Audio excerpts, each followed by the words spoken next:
Bonjour à tous. Aujourd'hui, 12 janvier 2018, nous avons eu le plaisir d'accueillir l'étape vauclusienne du Tour de France de l'égalité entre les femmes et les hommes, accompagnée de deux secrétaires d'État, Madame Marlène Schiappa, secrétaire d'État à l'égalité entre les hommes et les femmes, et Madame Brune Poirson, secrétaire d'État à la transition écologique et solidaire. Ces débats furent nombreux et les restitutions furent passionnantes. Je vous propose qu'ensemble, nous suivions ces restitutions. On a commencé par un rappel du droit, c'est-à-dire qui est le droit européen transcrit dans le droit français, qui prévoit effectivement des sanctions très fortes sur tout ce qui concerne les discriminations, que ce soit qu'elles concernent le sexe ou tout un grand nombre d'autres domaines. On a fait un constat qu'il y avait un certain nombre de possibilités d'action au travers des syndicats, au travers d'associations spécialisées devant les prud'hommes, et que tout cela finalement se heurtait à un moment donné à une sorte de plafond de verre. Le meilleur exemple qui était donné, c'est celui du ministère de la Justice, où 55% des magistrats sont des femmes et où quasiment 90% des fonctions de la dirigeante sont occupées par des hommes. Là, le droit n'intervient pas. Donc, on a aussi localisé le principal frein, qui en fait est la grossesse, qui caractérise effectivement le point d'achoppement avec des entretiens d'embauche un peu compliqués, pendant lesquels les recruteurs essayent de savoir s'il y aura des enfants ou pas, etc., quelle sera la disponibilité. C'était le point un peu central, en fait, qui effectivement manifeste la différence entre les hommes et les femmes. Alors on a essayé de chercher quelles pourraient être les solutions à tout ça. Alors il y a des solutions à chercher dans l'éducation, bien entendu, mais les solutions pour mettre en place dans le cadre de l'éducation, elles ont des résultats à long terme. Il faut donc aussi des solutions un peu contraignantes. Et ces solutions contraignantes, on les a mises au vote, même certaines. Donc la première, ce serait la mise en place de quotas, alors qu'ils pourraient être négociés par branche, mais à un moment donné, si on n'impose pas, comme on l'a fait dans la vie publique, puisque on a maintenant une Assemblée nationale presque paritaire, c'est le résultat d'une contrainte qui a été imposée il y a longtemps. Mais aujourd'hui, elle donne des résultats. On pourrait avoir le même style de choses dans les entreprises. Deuxième proposition un peu choc, c'est d'avoir le même congé pour paternité que le congé maternité, c'est-à-dire même durée et même obligation. Donc, pour mettre les hommes et les femmes à égalité face à cette réalité-là, donc il y a eu une majorité sur cette proposition qui paraît un petit peu audacieuse, mais bon, elle a au moins le mérite de traiter le cœur du sujet dans la réalité. Il y a eu une proposition soutenue notamment par l'animateur et le rapporteur de la commission, qui consistait à obliger l'affiliation syndicale. On a été mis en minorité, mais bon, ce peut être une piste pour améliorer la représentation des salariés. Ensuite, il y a à améliorer ce qui existe déjà, c'est-à-dire l'obligation de l'affichage, le développement de la médiation, donc toutes ces choses qui à court terme peuvent se faire sans forcément avoir des effets immédiats fabuleux. Donc la discrimination au travail, voilà. Dans votre atelier, vous avez remarqué que ça passait aussi par une forte intégration de la femme dans le milieu syndical, a priori. C'est-à-dire que les syndicats ont un rôle à jouer. On considère que les syndicats ne jouent pas suffisamment leur rôle, ne sont pas assez puissants. Très bien. Eh bien, merci pour ce point concernant l'atelier. Donc moi, je vais vous parler de familles monoparentales. Aujourd'hui, 23% des familles françaises sont monoparentales et 40% d'entre elles vivent à la limite du taux de pauvreté. Donc sur ce qui est apparu dans notre atelier, le manque d'argent, la pauvreté, le problème de l'indépendance financière de ces famille paraît ce qu'il y a de plus important.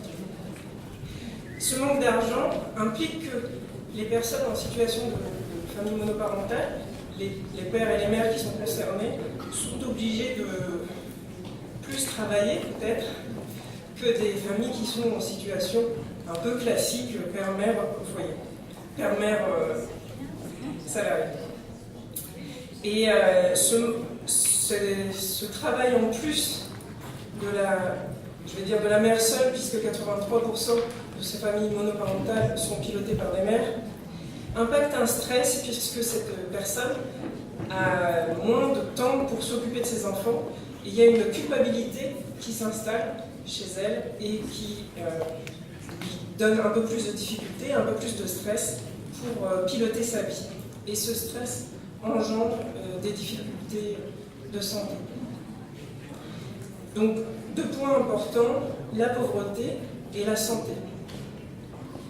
Sur les... j'aurais beaucoup de choses à dire, mais sur les solutions que l'on peut imaginer pour ces familles, c'est de travailler sur une plus grande complémentarité entre les actions de l'État et celles des associations qui œuvrent sur le terrain, un plus grand soutien de l'État vers les associations qui œuvrent sur le terrain. Et aussi une meilleure information pour les familles. On imagine peut-être un guichet unique qui permet à la famille, à la femme père qui a une famille monoparentale, d'avoir un numéro de téléphone, d'appel qui va lui permettre d'expliquer clairement quelle est sa situation, dans quel type de situation famille monoparentale il ou elle se trouve, et pour pouvoir trouver des solutions. Parce qu'il apparaît qu'au niveau des aides, ça n'est pas si simple que ça. La situation de famille monoparentale est peu reconnue par l'institution fiscale et par les institutions comme la CAF en général. Et donc, guichet unique pour rassembler toutes les informations, que ce soit au niveau du logement, des allocations, etc. Et aussi, un point important, c'est la reconnaissance du veuvage par la société et par l'État. Plusieurs personnes se trouvaient dans cette situation-là dans notre groupe, et elles ont toutes souligné le fait que le veuvage n'est pas reconnu par la société, et ça demande à l'aide pour que la vie soit plus facile pour eux. Voilà. Je vais m'arrêter là. On sait que nous allons remonter toutes nos informations de manière un peu plus structurée que ce que je viens de faire. Et voilà, merci beaucoup à tous. Merci bien. Alors nous avons choisi plutôt la place, en sachant que évidemment la place dépend aussi des mentalités, des images, celles qu'on voit dans les pubs, celles qui restent dans nos inconscients, dans nos élevages, etc. Le principal du constat, c'est que dans tous les milieux, commerce, industrie, finance, politique, la femme est évidemment moins choisie, moins recrutée, moins honorée, moins écoutée. Il y a les chiffres, bien sûr, et puis il y a aussi les attitudes. Donc on est rapidement passé au coup de gueule, les deux niveaux se font ensemble. Les bureaux et les directions sont occupés par les hommes, en majorité, et les femmes sont potiches ou emmerdeuses. Voilà le choix. Et tous les jours, il faut prouver 2 fois, 3 fois plus qu'on est compétent, à même hauteur de diplôme, à même âge, etc. Mais pas forcément le même salaire, on l'a dit. Que les hommes peuvent se tromper, que la femme doit toujours prouver qu'elle est bonne. C'est plus catastrophique dans des milieux précaires, c'était souligné. Le décalage est encore pire pour les femmes qui ont accès au travail et celles qui ne l'ont pas. Il nous a été dit par exemple, tiens, j'aurais pas dû me marier. J'aurais dû me marier, ça aurait été plus simple, voilà, ce télescopage de choix. Est-ce qu'il y a une solution d'envisager? Oui, c'était une solution envisagée. Est-ce qu'il y a un mot à dire? J'ai noté dans les solutions. Et j'ai dit que c'était dans tous les milieux, que il y avait ce constat de plus grande difficulté à conquérir sa place. Quelque chose a été nuancé, et puis tant mieux, c'est sur notre département, au niveau de l'agriculture, mais plus particulièrement, il faut préciser, l'agriculture bio, et puis les milieux jeunes dans l'agriculture.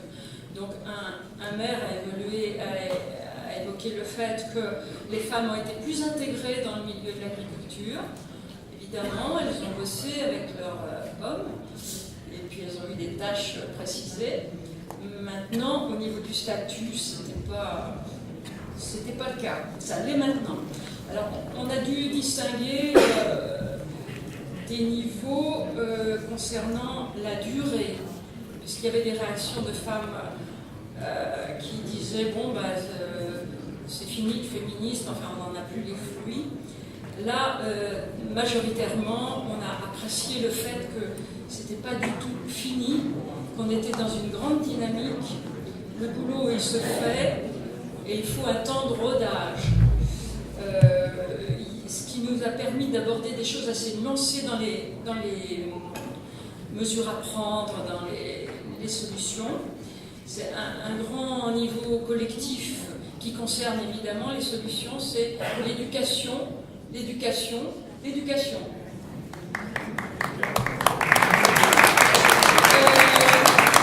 Au niveau collectif, mais en ce qui concerne les mentalités, il y a évidemment la remise en question, la prise de conscience et le travail personnel des individus. On avait le témoignage d'une femme tout à fait bien, qui avait tout à fait eu sa place et qui a eu l'honnêteté de dire moi-même, quand ma petite fille m'a dit je vais faire du sport, je vais faire du football, je lui ai dit tu ne peux pas faire autre chose. Voilà, donc d'autres témoignages, on a des progrès considérables à faire sur le plan collectif, mais en même temps sur le plan personnel. Et a été beaucoup dit qu'il faut apprendre à dire, il faut apprendre à demander, il faut savoir réagir, et ça s'apprend aussi avec les intermédiaires que sont les enseignants, mais aussi les parents. Donc on est tombé sur l'éducation des petites filles, auxquelles on propose de visiter des industries assez tôt, alors, pas pour qu'elles choisissent ce métier, mais pour qu'elles sachent que ça existe. L'éducation des jeunes femmes à l'université, les profs qui travaillent avec nous. Il est également question de les sensibiliser également aux nouvelles technologies.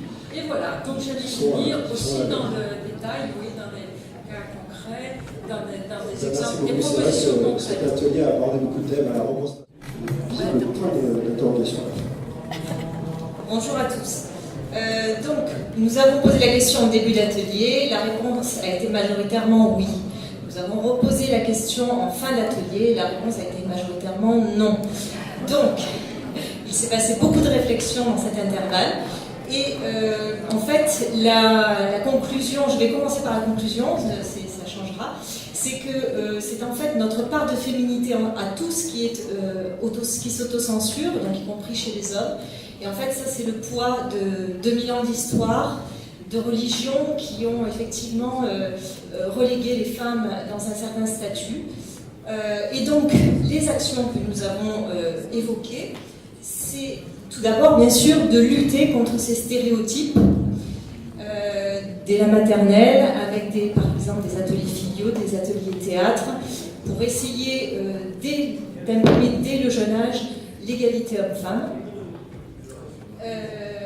Ensuite, bien sûr, le moment crucial où généralement tout bascule, parce que tant qu'on est dans le parcours scolaire, de la mixité, on a conscience qu'on a quand même des possibilités en tant que femme, mais tout bascule au moment où les enfants arrivent dans le couple, et où là, souvent, effectivement, la femme renonce à sa carrière, ou en tout cas, elle fait entre parenthèses pendant de longues années.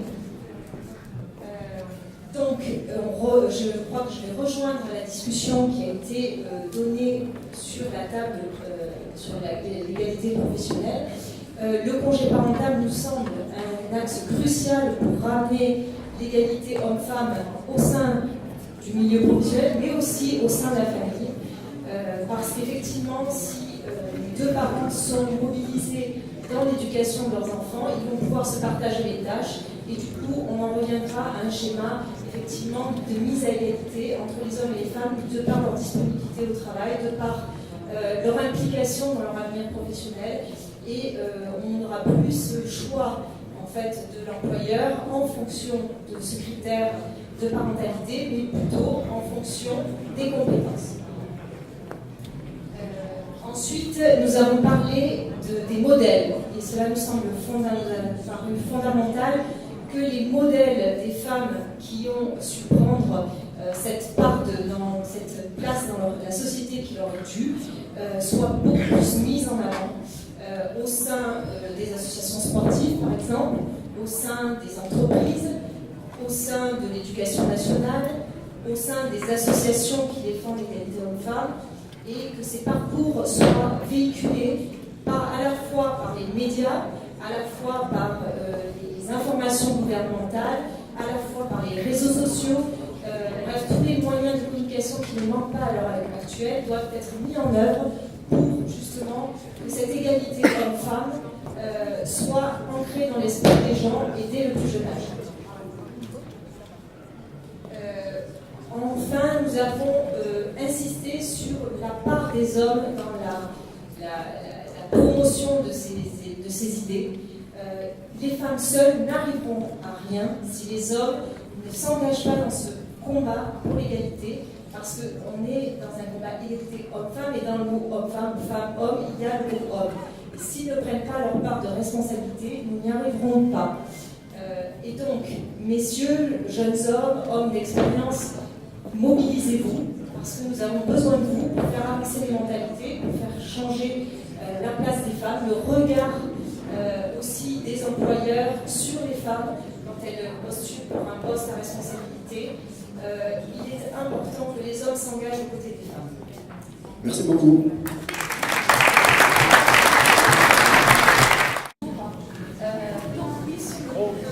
Un petit peu plus près, je sais plus. Donc sur le groupe qui a traité de la parole des femmes victimes de violences, déjà, ce qui est apparu, c'est de mettre bien en avant que la violence, ça peut toucher toutes les femmes, de quelque catégorie que ce soit, de quelque région, tous les âges, et qu'il existe différentes formes de violence. Ça, c'est important parce que dans la prise en compte de la parole, il y a certains types de violences qui sont moins prises en compte. Donc ça, c'était quelque chose que le groupe voulait mettre en avant. Alors, il y a eu beaucoup de constats, beaucoup de coups de gueule aussi, mais également, on a été force de proposition, Madame la Ministre, j'espère que je vais pouvoir éveiller chez vous beaucoup de choses. En tous les cas, c'est un but à nous. Par rapport au constat, c'était le fait que les victimes, finalement, sont presque des doubles victimes. Elles sont victimes de violences et ensuite elles sont victimes soit du regard de la société et des autres, soit du fait qu'elles ne sont pas prises en compte lorsqu'elles vont vouloir déposer la parole. C'est compliqué d'aller déposer la parole dans certains lieux, comme au niveau des forces de l'ordre, au niveau de la justice, au niveau du soin. Il n'y a pas la prise en compte de cette parole. Parce que parfois, elle est compliquée à poser cette parole. Les mots ne sont pas toujours là, on a les émotions, mais pas forcément les mots. Ça, c'est un constat important. Constat qui a conduit à un coup de gueule, que la loi existe, notamment au niveau de la prise de plainte obligatoire, et tous autour de cette table, tout le monde a dit que la loi n'est pas appliquée. Donc, comment faire pour que la loi soit appliquée ? Peut-être qu'il faudrait aussi que les femmes connaissent mieux leurs droits. Donc, parmi les propositions qu'on avait appelées aussi, c'est une meilleure connaissance des droits aux femmes par différents moyens, dont je vous parlerai tout à l'heure. La loi n'est pas appliquée. Il y a notamment une loi qui n'est pas appliquée et qui a été mise en avant, qui est la loi sur l'ordonnance de protection, qui permet à ces femmes d'être protégées. Et sur notre territoire, elle commence à être prise en compte, mais pas suffisamment par rapport au nombre de demandes. Alors, sur les coups de gueule particuliers, les refus, il y a un coup de gueule par rapport à l'éducation. Je rejoins un petit peu ce qu'ont dit les autres rapporteurs sur la représentation de la femme, donc à travers la petite fille qui grandit, qui devient jeune fille. Mais nous, on a également appuyé sur la représentation de l'homme. Parce que dans la violence, il y a l'auteur et il y a la victime. Et à partir du moment où on pense, nous, que si on travaille sur la représentation de l'homme et de la femme, on va peut-être pouvoir réduire, en tout cas on espère, on est très optimiste par rapport à ça, réduire un certain type de violence. Il Il y a autre chose qui est arrivé aussi dans les coups de gueule et qui est un constat, c'est l'impuissance d'agir, aussi bien de la part des victimes que de leur famille, et également du citoyen lambda. C'est-à-dire que des gens assistent à des scènes de violence, et finalement, ils ne savent pas quoi faire. Alors, on a la victime, certes, mais on a l'entourage, et on a les voisins, dans les écoles, les profs, etc. Et parmi les propositions qu'on voudrait vous soumettre, il y a notamment une meilleure information.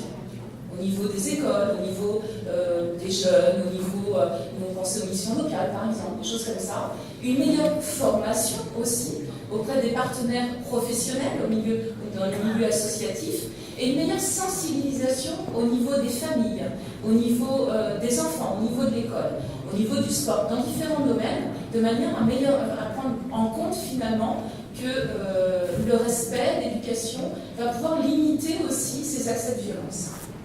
Alors nous, on a quelques petits outils parce qu'on a été quand même assez terre à terre.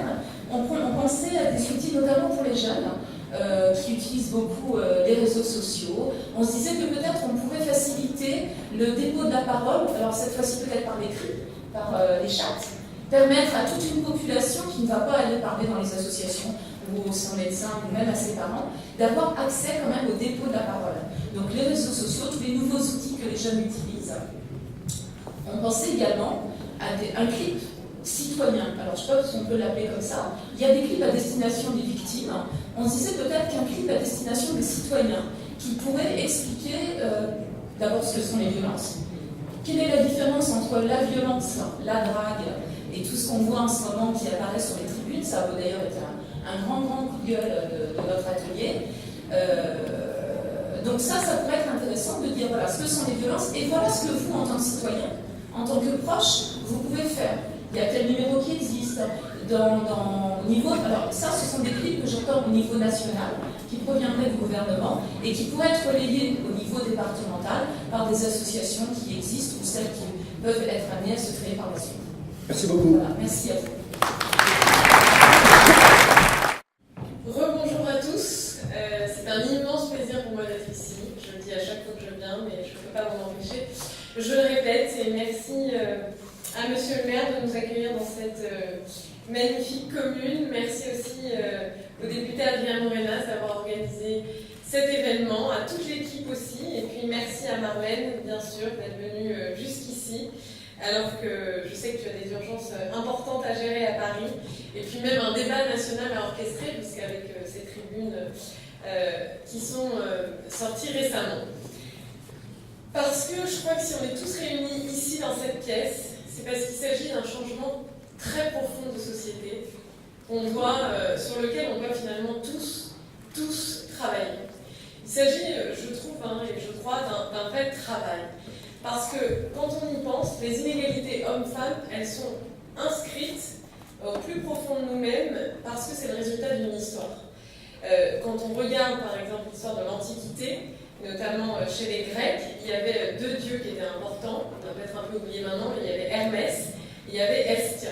Et Hermès, c'était le dieu de l'extérieur, le dieu du voyage, du commerce, celui qui était sur les routes, et Hestia, c'était la même chose qu'Hermès, ils allaient ensemble, c'était la paire, mais c'était la déesse de l'intérieur.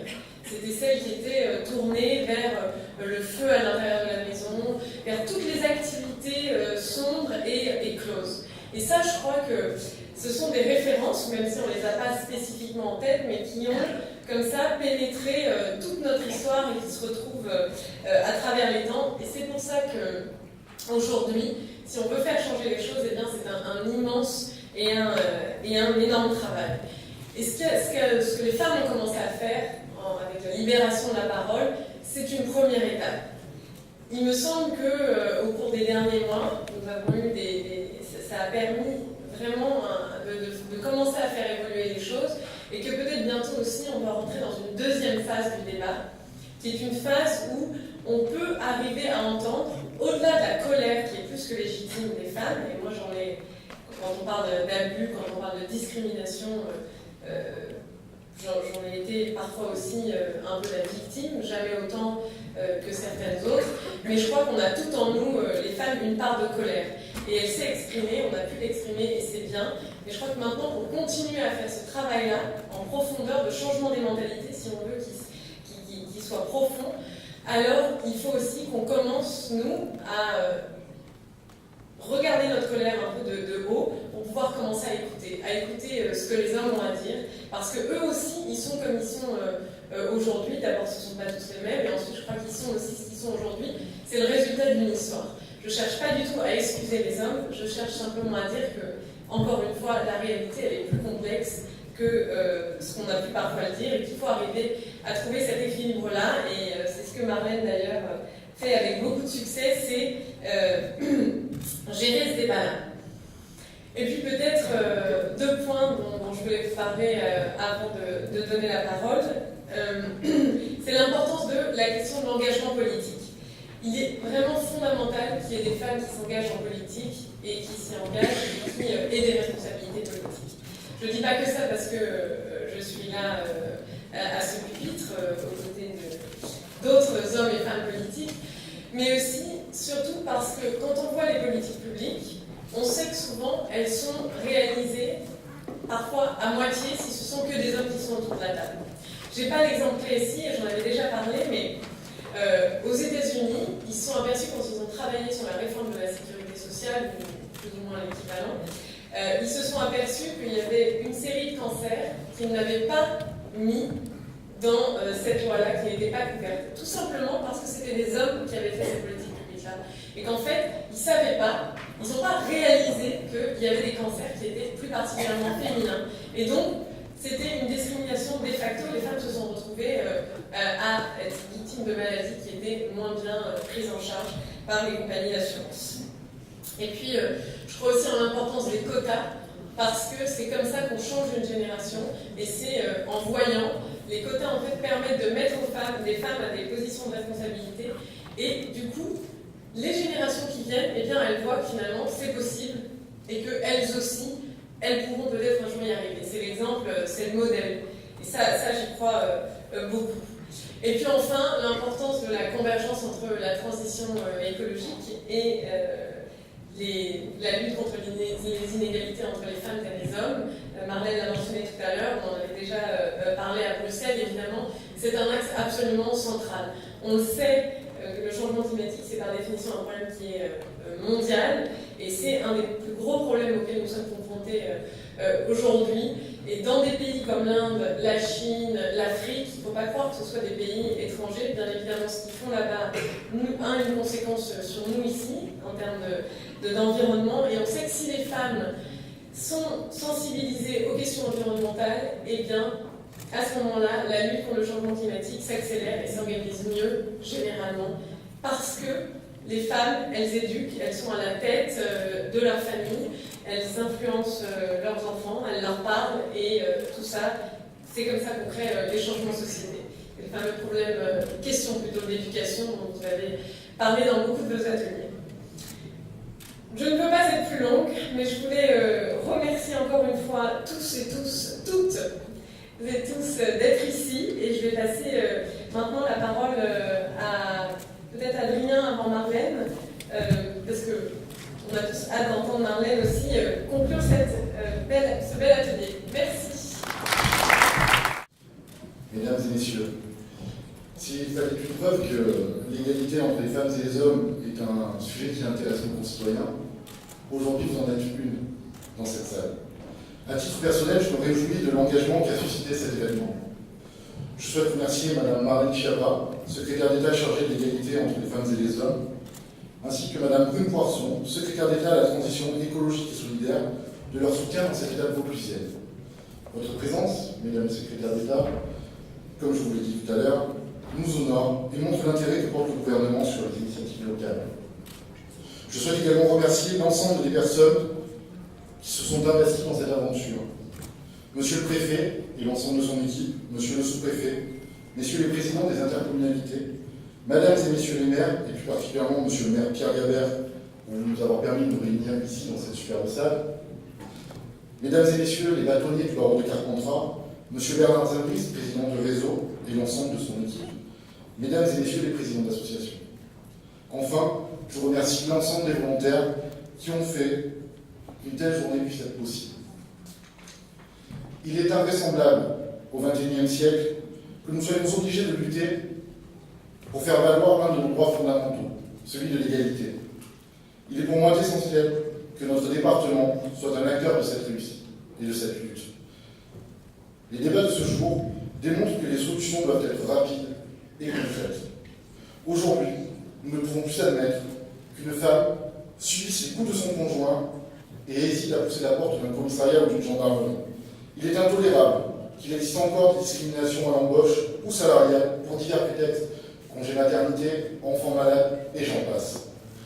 Nous ne pouvons accepter que les femmes subissent des agressions dans leur quotidien, dans la rue ou les transports, sans que des poursuites ne soient engagées. Cette liste n'est malheureusement pas exhaustive, mais les mentalités évoluent et la qualité des échanges des ateliers de ce jour, j'en profite pour remercier les animateurs ainsi que les rapporteurs, me permet d'affirmer que l'égalité est en marche. Encore une fois, merci à tous de votre investissement et d'avoir fait de cette première en plus une réelle réussite. Car oui, c'est une première en plus que nous avons tous réunis, venus de tous horizons, pour débattre et avancer. Encore une fois, merci. Entre les femmes et les hommes. Rebonjour à toutes et à tous.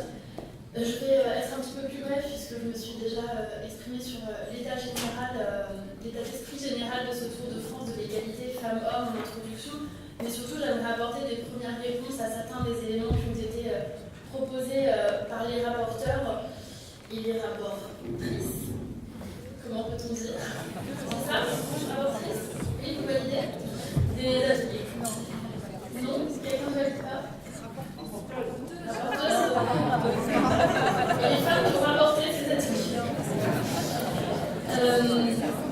D'abord, je voulais vous remercier d'avoir, vous êtes autant mobilisés, je le redis, ça a été dit, mais véritablement, je voudrais remercier à la fois Monsieur le maire, Monsieur le député qui organise cela, Monsieur le préfet, les services de l'État qui sont mobilisés, les associations. Je voudrais vraiment vous remercier d'avoir souhaité organiser cette étape du Tour de France de l'égalité ici dans Bruxelles et merci à Brune de s'y être associée ou de m'avoir associée, de nous être associés en tout cas, pouvoir faire cette étape ensemble. C'est vraiment important pour nous de pouvoir avoir cette écoute directe et j'ai pu me déplacer un petit peu dans certains des ateliers, certaines des tables rondes pour entendre directement ce qui était dit sans filtre. C'est un débat, l'égalité femmes-hommes, qui traverse la société. On a parlé de ce formidable mouvement de libération de la parole après l'affaire Weinstein, MeToo, et puis Balance ton port en France, etc. Mais je pense que ce débat il ne doit pas être confisqué par tel ou tel intellectuel ou telle personnalité, ou même au demeurant tel ou tel membre de gouvernement. Je pense que c'est un débat qui traverse la société, qui touche à des choses à la fois très politiques et très publiques, mais aussi à des choses extrêmement intimes, puisqu'on parle du corps des femmes, de la façon dont les femmes ont le droit de disposer de leur propre corps, de la manière dont on veut apprendre que le corps des femmes n'est pas un bien public ou n'est pas là pour compenser tel ou tel problème de misère sexuelle de telle ou telle personne, mais aussi parler des hommes et écouter ce que les hommes ont à dire dans ce débat, parce qu'on parle effectivement d'égalité femmes-hommes, comme ça a été dit, les hommes sont aussi concernés. Moi, j'ai la conviction que les femmes sont discriminées dans la vie professionnelle. Les chiffres sont là pour nous le dire. On parlait des écarts de salaire notamment. Elles sont aussi plus sujettes, d'après les probabilités, à l'agression sexuelle ou au harcèlement de rue dans l'espace public. Mais il est vrai que les hommes sont discriminés, pourrait-on dire, aussi dans la sphère familiale, puisqu'on voit à quel point il est difficile pour un homme de prendre par exemple un jour enfant malade sur son lieu de travail pour aller s'occuper de son enfant. Moi, quand j'étais présidente du réseau Maman Travail, souvent des jeunes pères nous ont dit, moi quand je dis à mon travail je vais m'absenter, mon fils a de la fièvre, je dois aller le chercher et le garder, on lui répondait, t'es une vraie mère poule, ou est-ce que ta femme ne peut pas le faire? Donc je pense qu'il y a véritablement cet enjeu collectif de ne pas être assigné à tel ou tel rôle comme on pouvait l'être, comme Brune a rappelé, à l'époque de la mythologie grecque, et de faire en sorte que les femmes ne soient plus assignées effectivement aux travaux d'intérieur et invisibles, ce qui les amène à ne pas se mettre en avant notamment, et les hommes assignés à la conquête du pouvoir et à la guerre, ce qui au demeurant doit être assez fatigant. Moi j'étais frappée aussi de voir la manière dont on s'adresse aux petites filles et aux petits garçons. Il a été beaucoup question d'éducation pendant ces ateliers. Et je pense que c'est central. Je travaille beaucoup avec Jean-Michel Blanquer, le ministre de l'Éducation nationale, qui a vraiment à cœur de faire en sorte que respecter autrui soit vraiment une des valeurs fondamentales qui soit apprise dès l'école. Mais c'est vrai qu'on constate que dès l'école, les petites filles et les petits garçons ne sont pas traités de la même manière. Un certain nombre de chercheurs ont montré que l'occupation des cours d'école n'est pas faite de la même manière par les petites filles et les petits garçons.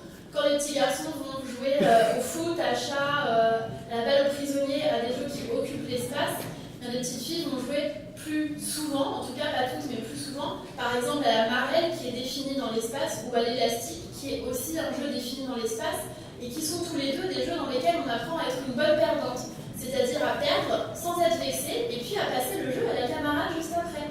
On n'apprend pas l'esprit de conquête, on n'apprend pas la prise de risque, on n'apprend pas l'occupation de l'espace. Et c'est ça, et c'est là que commence, je crois, la manière dont ensuite les femmes vont moins avoir appris à occuper l'espace public, alors que les hommes vont l'occuper plus facilement. Et ça a un impact concret. Nous allons mettre en place un budget sensible au genre avec l'État à partir des prochaines années, et Laura Flessel, la ministre des Sports, s'est portée volontaire pour qu'on puisse expertiser le budget des sports. Alors le budget sensible aux gens, c'est une obligation pour les communes d'une certaine taille depuis quelques années, et ça nous oblige à regarder ce que nous finançons avec l'argent public, et si nous finançons plus des activités à destination des hommes, ou plus à destination des femmes, ou plus des activités théoriquement mixtes, mais qui sont parfois occupées par les hommes. Je vous donne un exemple, je suis maire adjointe du Mans en Sarthe, on s'est aperçu avec les budgets sensibles aux gens qu'on finançait en termes de sport des skateparks, des terrains de basket et des équipements qui vont être occupés davantage par les jeunes hommes et beaucoup plus rarement utilisés par les jeunes filles. Ça fait partie des biais qui sont inconscients mais qui nous montrent à quel point même parfois l'argent public peut être utilisé de façon inégalitaire entre les filles et les garçons, entre les femmes et les hommes. Moi j'aime beaucoup la façon dont vous avez posé les débats dans ces ateliers parce que j'ai l'impression qu'il n'y avait pas de tabou entre la question des familles monoparentales par exemple ou la question de l'autocensure des femmes qui est un vrai débat là encore à la fois public et intime puisqu'on est dans le ressenti de chaque femme et la façon dont chaque femme se bride ou pas et l'espace public et la façon dont on accueille la parole des femmes. Brune, tu as parlé de la place des femmes en politique. Je rejoins tout à fait ce que tu as dit. J'ai fait partie de la commission d'investiture de la République en marche, donc de cette commission qui a dû sélectionner des femmes. Et il était très difficile pour nous de trouver des femmes qui veuillent être candidates. Il y a 2-3 anecdotes qui nous ont frappées avec mon directeur adjoint de cabinet qui était aussi dans cette commission d'investiture. Notamment, parfois, il nous est arrivé d'appeler des femmes pour leur dire qu'elles étaient sélectionnées. Et il est arrivé que ces femmes répondent « Je suis très ennuyée d'être sélectionnée parce que mon mari est candidat aussi, il ferait un meilleur député que moi. » C'était quelque chose d'assez cocasse. Donc, pour répondre à la question qui était posée sur l'autocensure, je pense qu'il est intéressant de voir à quel point ce débat nous fait évoluer, puisqu'il a été dit qu'au début, tout le monde trouvait qu'il y avait une autocensure, et à la fin, beaucoup moins. Et il est intéressant pour nous de travailler sur ce qu'on peut mettre en place pour qu'il y ait moins d'autocensure. Pour répondre également à la proposition qui a été faite de faire des clips, et des clips notamment de sensibilisation, de communication, etc. Nous en faisons, mais s'ils ne sont pas arrivés jusque-là, c'est que nous ne les avons pas assez diffusés, donc nous allons les relancer, puisque nous avons lancé une campagne de clips sur les réseaux sociaux qui s'appelle Arrêtons-les et qui définit justement ce qui est une agression sexuelle, ce qui est un viol, ce qui est du harcèlement sexuel. De façon très claire, en mettant en face la peine qui est encourue. Et en rappelant qu'il y a des choses qui relèvent effectivement du jeu, de la parole sans gravité, de la séduction, et qui évidemment ne valent pas de peine, mais qu'il y a des choses qui relèvent de l'agression sexuelle, notamment des frotteurs dans les transports en commun, et bien ça relève de l'agression sexuelle, ça vaut des années de prison et 75 000 € d'amende, et ça nous le rappelons dans les clips. Et nous rappelons aussi dans ces clips à quel point il y a une responsabilité des auteurs de violences. Je pense que les violences envers les femmes ne sont pas une fatalité, et je pense que nous pouvons les éradiquer ou en tout cas les faire diminuer. Et c'est pour cette raison que le président de la République, Emmanuel Macron, a décidé de faire de l'égalité femmes-hommes la grande cause de son quinquennat et de la thématiser et de donner comme premier thème pour la première année le thème de la lutte contre les violences sexistes et sexuelles.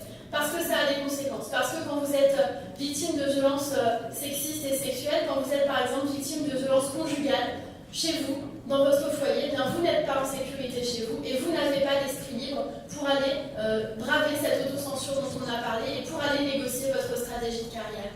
Il y a un atelier tout à l'heure qui a évoqué aussi le sujet des violences psychologiques, de l'emprise psychologique. Je pense que c'est encore un sujet tabou que nous devons réussir à lever. Et puis il y a peut-être un dernier tabou, je crois qu'il n'a pas été abordé, ou peut-être un moment je n'étais pas dans l'atelier qui l'abordait, mais je crois que c'est celui des violences sexuelles envers les hommes. Les études nous disent qu'une personne sur 5 a été confrontée à des phénomènes de violences sexuelles pendant son enfance en France. C'est énorme. Et la moitié de ces personnes sont des hommes, étaient des petits garçons à l'époque.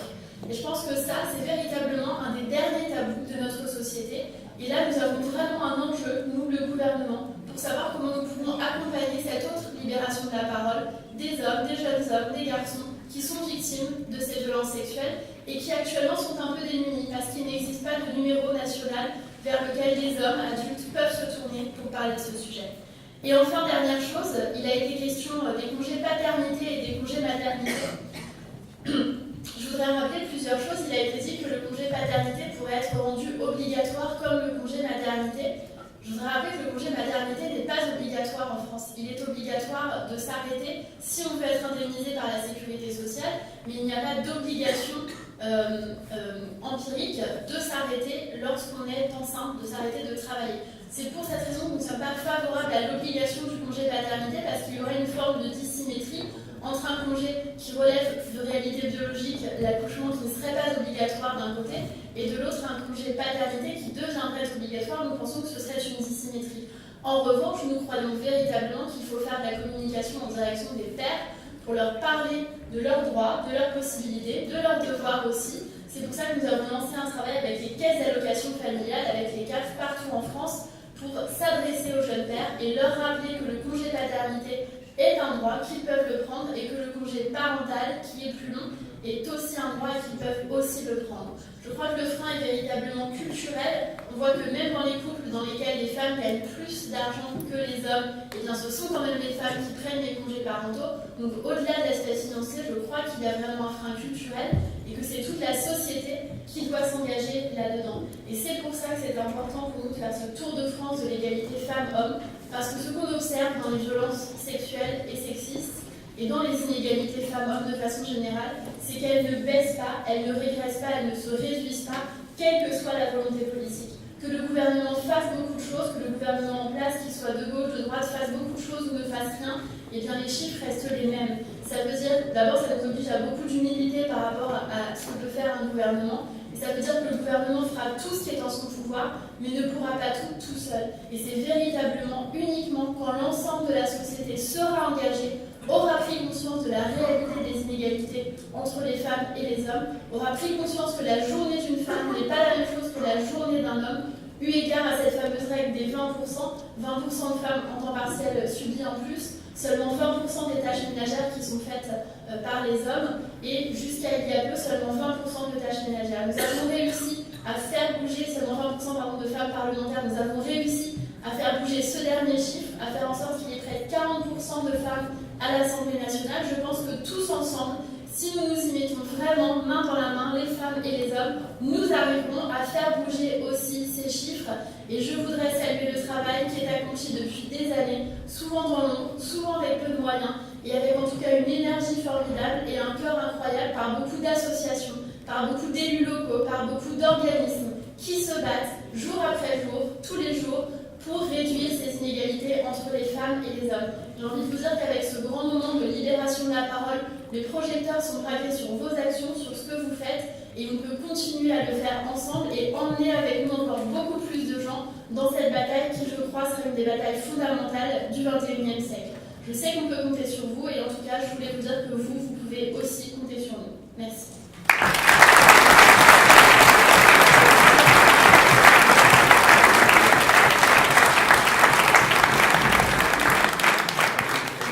Eh bien, écoutez, merci à tous pour votre écoute. Merci encore une fois à nos intervenants, aux rapporteurs. Merci à nos invités, mesdames les secrétaires d'État. Bon retour à vous et à très bientôt pour de nouvelles actions et de nouveaux moments de partage et de rencontre. Merci, bonne fin de journée.